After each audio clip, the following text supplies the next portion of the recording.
Hi friends, welcome to 5 Minutes Tech YouTube channel. Here is Moto G04 smartphone.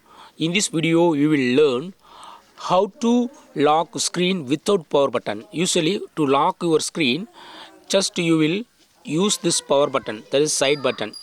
If you won't press it, your phone screen will be locked. Okay.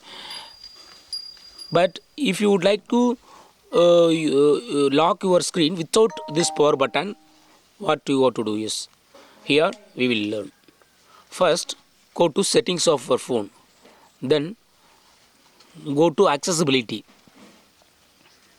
Then go to accessibility menu. And here, turn on this button accessibility menu shortcut. Give all permissions.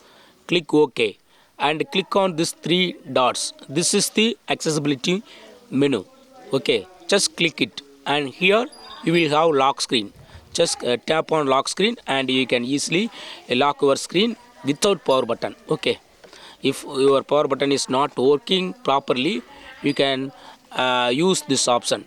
So this accessibility menu will have many functions here. You can choose any of your desired function. Okay, if you would like to lock your screen, then choose lock screen. Okay, all other options are also available. To power off your screen, you can use this option to power off. Okay, that's all friends. Thanks for watching. Bye.